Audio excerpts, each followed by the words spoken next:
Good morning class 5। Hindi की book सृष्टि हिंदी पाठमाला निकाल लीजिए। पाठ 14 नीति के दोहे खोल लीजिए।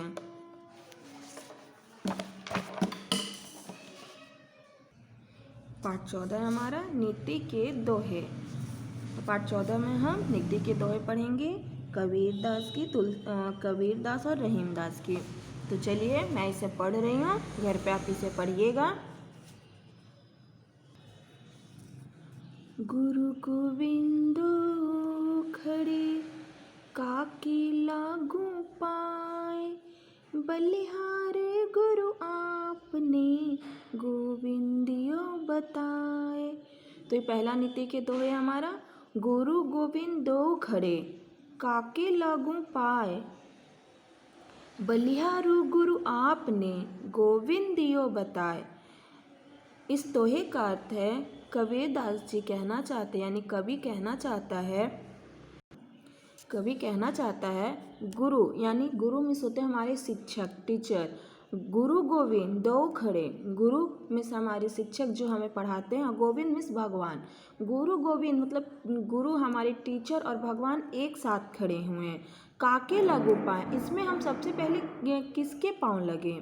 बलिहारो गुरु आपने गोविंदियो बताए, यानी कि गुरु जो है उन्होंने ही हमें सबसे पहले किसके बारे में बताया, भगवान के बारे में। तो कवि कह रहा है कि हमारे गुरु यानी हमारे टीचर और भगवान एक साथ खड़े हैं।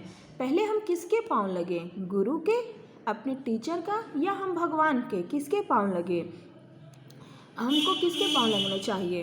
तो बलिहारो गुरु आपने यानी टीचर ने, हमारे शिक्षक ने, हमारे गुरु ने ही बताया है कि ये भगवान हैं। तो सबसे पहले हमें किसके पैर छूने चाहिए। अगर हमारे सामने भगवान और हमारे टीचर दोनों खड़े हैं तो हमें किसके पैर छूने चाहिए। तो सबसे पहले हमें अपने गुरु के पैर छूने चाहिए। क्यों? क्योंकि हमें गुरु ने ही सिखाया है, हमें गुरु ने ये बताया है कि ये हमारे भगवान हैं, ये भगवान हैं। तो इस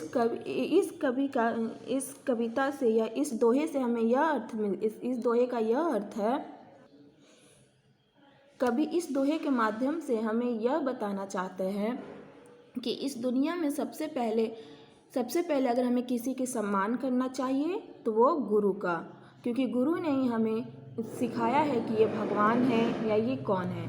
तो हमें सबसे पहले अगर किसी का सम्मान करना चाहिए तो वो किसके, गुरु का। अब दूसरे नंबर पे आइए। तरुवर फल नहीं खाता है, तरुवर फल नहीं खात है, सरवर पियत न पान, कही रहीम पर काज हित, संपत्ति संचुही सुजान। तरुवर का मतलब होता है वृक्ष। तरुवर का अर्थ है वृक्ष। वृक्ष जो होता है, पेड़ जो होता है, वह अपना फल नहीं खाता। सरवर पियत न पान, सरवर का मतलब होता है नदी, गंगा, जो भी है नदी, गंगा। नदी पियत, नदी अपना पानी स्वयं नहीं पीता। जिस तरह से वृक्ष, पेड़ अपना फल नहीं खाता, उसी तरह से नदी भी अपने पानी नहीं पीता है। कही रहीमन पर काज हित, तो रहीम जी कह रहे हैं, कही रहीमन पर काज हित, संपत्ति सहुत सज्जन। तो रहीम जी कह रहे हैं कि सज्जन व्यक्ति, अच्छे व्यक्ति जो होते हैं, वो दूसरों के ऊपर अपनी सारी संपत्ति को संचित कर देते हैं, यानी अपनी सारी संपत्ति दूसरों के ऊपर संपत्ति संचित कर देता, दूसरों को दे देता है। जो अच्छे व्यक्ति होता है, अगर कोई आपके सामने मुसीबत में कोई दूसरा व्यक्ति खड़ा है, तो जो अच्छे व्यक्ति होते हैं वो अपनी सारी संपत्ति, अपने सारे पैसे, जो लगता है कि हम दूसरों की मदद कर दें, ताकि वो भी, जो दूसरा व्यक्ति दुखी है, वो भी क्या हो जाए, खुश हो जाए। इसी तरह से जैसे तरुवर फल नहीं खात, मतलब वृक्ष अपना फल नहीं खाता है और तालाब या नदी अपना पानी नहीं पीता है, उसी तरह जो सच्चे व्यक्ति होते हैं, जो अच्छे व्यक्ति होते हैं, वह अपनी संपत्ति दूसरों को दे देते हैं। अच्छे व्यक्ति जो होते हैं वो अपनी संपत्ति दूसरे व्यक्ति को काम के लिए दे देते हैं, ताकि उसका भी काम हो जाए और वो भी अगर दुखी है तो सुख हो, अच्छे से रहे।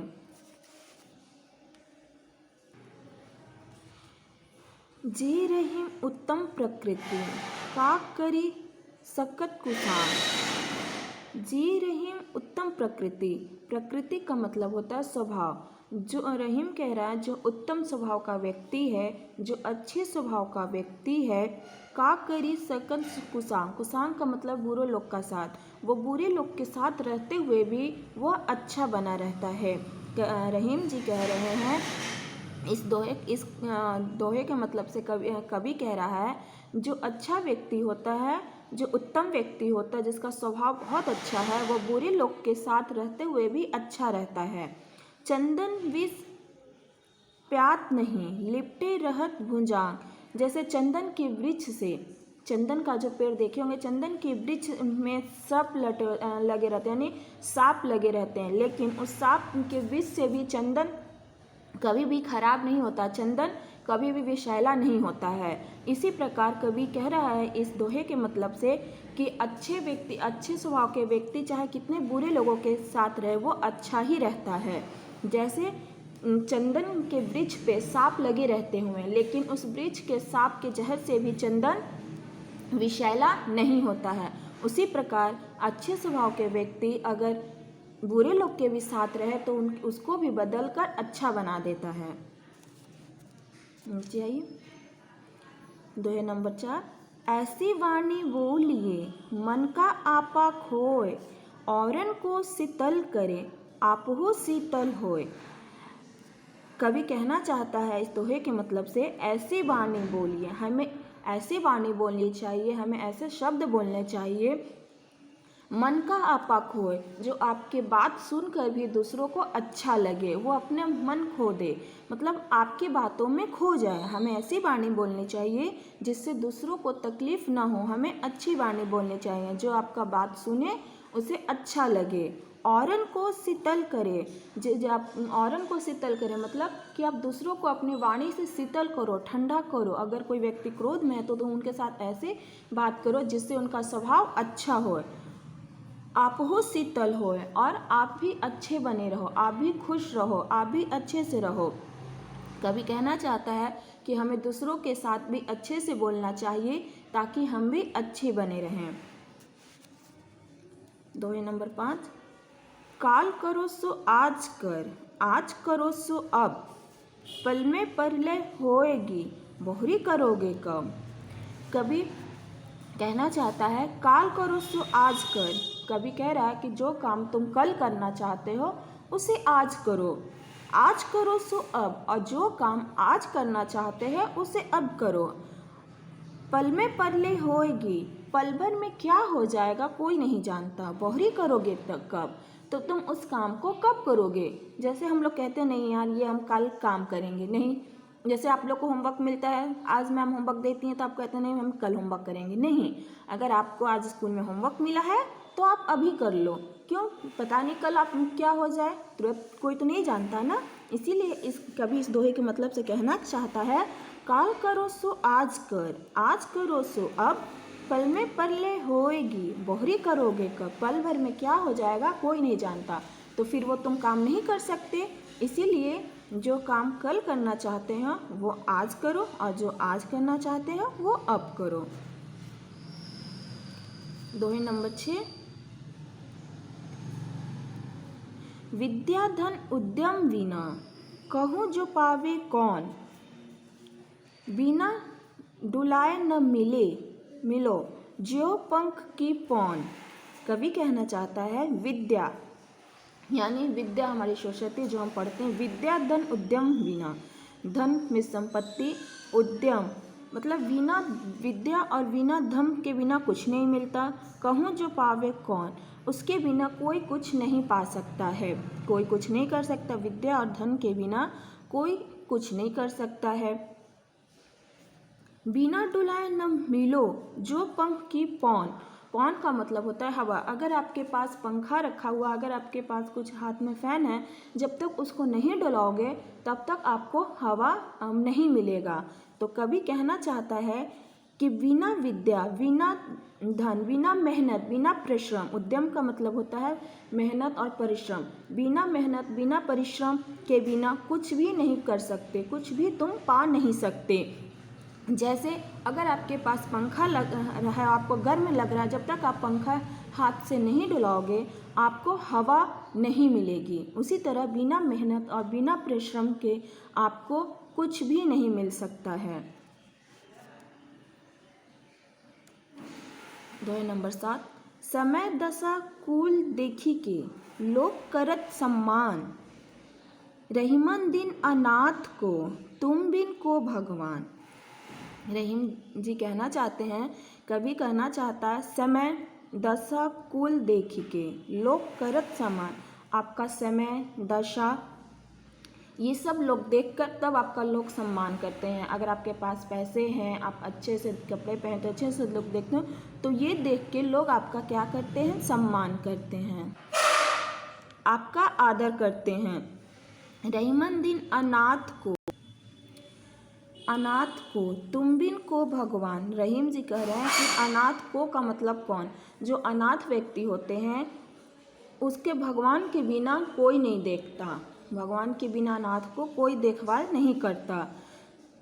कभी कहना चाहता है कि अगर आपकी दशा समय अच्छा है तो आपका लोग सम्मान करते हैं।